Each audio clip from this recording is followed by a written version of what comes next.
Do you like to feed the hummingbirds and the orioles that visit your yard and looking for a way to put in a more durable and attractive bird feeding station? Follow along in this video as I go through the steps we took to put this feeding station in today. My name is Fred. This is Make This Your Project. It's a fun little project, doesn't take long to do, and the results are really great. We love to watch the hummingbirds and the orioles at the feeders, and we used to keep them right next to the house, but that was kind of messy and the orioles didn't like it, so this spring we moved them out into the yard on some J-hooks, and for the first time we actually had some orioles start hanging around. First thing we had to do was figure out exactly where we wanted the post. Once it's in, I don't want to have to move it again.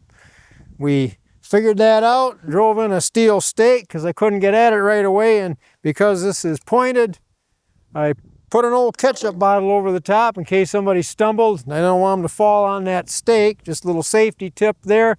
This is right near the bird bath, and we're going to have an oval right here where we're going to put a bush and some gravel or bark or something with a brick perimeter. It's going to be a nice little spot here for this feeder, and it's close to where the existing bird feeders are. I got my trusty old post hole digger here, and the spot is marked. We'll start digging. I'm just poking around so I can get that little sod cap out, and we'll get this hole dug. You couldn't ask for a more beautiful day.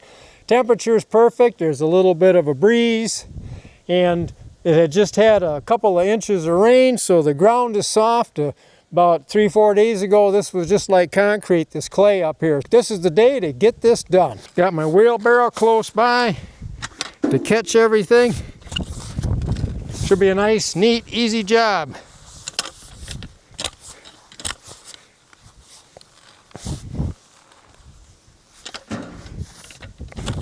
Right here among all the tree roots.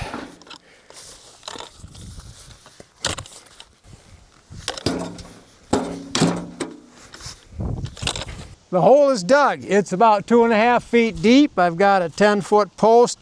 That'll give me plenty of post above the ground, and that'll hold this thing in place. The only thing worse than trying to dig in damp, sticky red clay is trying to dig in rock hard, dry red clay. And I've had enough of trying to break out rocks and pull those out of the hole, and there are plenty of rocks around here. I'm going to put a little bit of washed gravel in the bottom of the hole here, just for a good base and a little bit of drainage. With that, I'm going to set the pole in place, the post, and get it lined up and packed in. Now comes the moment of truth. We got to get this thing plumb, because if it's not plumb, the hummingbirds won't eat out of it. They sense that. What I've got here is my magic post leveler. Just clip it on here with a rubber band and watch the bubbles. Get this thing lined up straight. A little more that way, and I'll check the bubble over here. Now, here's when a helper is helpful.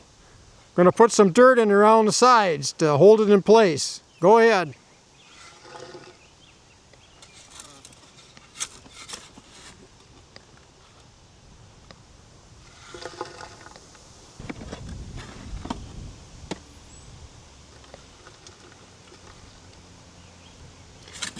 I'm starting to feel it get good and solid. Once it gets set here where it's plumb, I will just keep filling and tamping the dirt in. I think we are good. I can take it from here. I'm just going to carefully feed the dirt in around the side, tamp it in with a 2x4, and the post will be set. And we can put some hardware on it and move the bird feeders. Yay. Post is in place. We're going to mount these brackets so we can hang those feeders up. And all we're going to do is, we know we want this style on either side. Put one of the feeders on there, let go, just to make sure at a height we can reach it. Yep. Change it. Very good. All right, I'm going to hold that in place and just take a Sharpie, make a couple of dots there, and I will put the other one at that same height. Double check the holes and make sure they're centered in here. We had the elevation using the bracket, and we were pretty close. Just to move one just a little bit. Now we're going to drill a pilot hole. for that screw, because this treated lumber is extremely hard, and if you're driving a Phillips screw, you're going to tear the head right out of it unless you have a pilot hole. So line this good drill right in the center of that mark. Make sure that I am squared up here and level, and drill the pilot holes.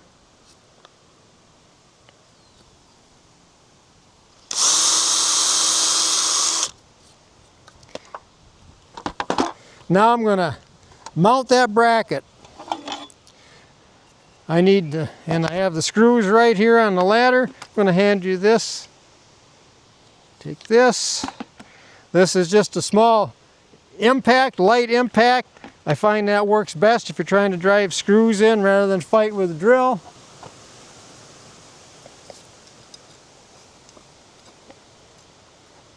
Get this started in here with my fingers just to get it going in the hole. Get this one started too.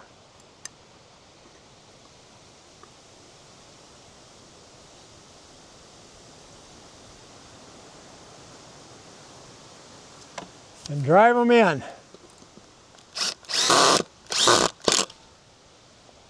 And they do tear at the head.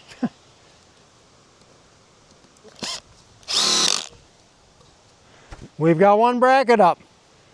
I'll get the other one on the other side, and then we will figure out where to put this front bracket. All right, I'll get this one, and we will figure out how high up we want it. You tell me. Oh, somewhere in about there. That'd be great.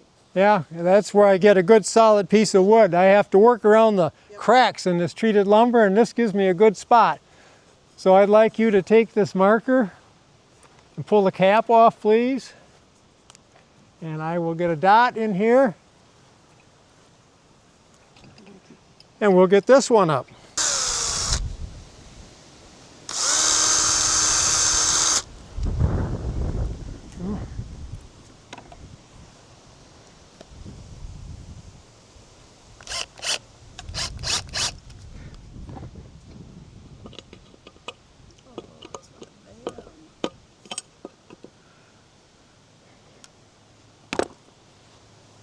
It's always nice to have one of these longer bits around. They come in pretty handy in situations like this.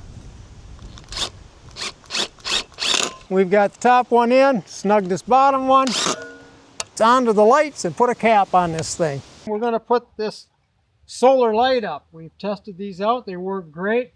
We want this solar light up on the pole. We've got to figure out how high we want it. How's that look? Good. That looks good? Yeah. All right, I will mark that, drill it, and put those screws in, and we will have a bird feeder.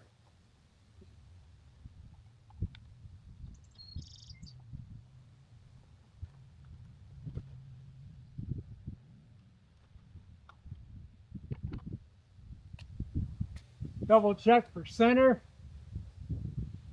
Someone comes up the driveway, we don't want them to look and think right away that that's not perfectly centered.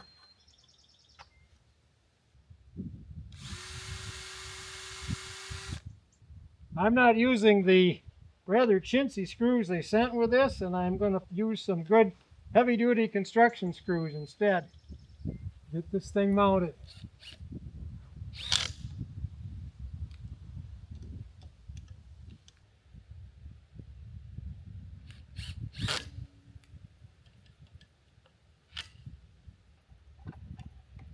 There. That should hold up for a couple of days anyway. One more detail, and that's this cap. I've got it set in place. I'm going to get a couple of galvanized or stainless finish nails and drive those in, hold that cap in place. And this will be a finished post. We have a brand new hummingbird and oriole feeder station. We've wanted this for a long time. Get these feeders away from the house. Well, this was a fun little project. Made a nice little addition to the yard out here. We'll get rid of those J-hooks, and now I can mow again. If you found this project tip useful and think you'll be able to put in your own feeding station, please click like and consider subscribing to this channel. Make this your project. My name is Fred. Linda was helping me today. Thanks for watching. Enjoy your projects and take care.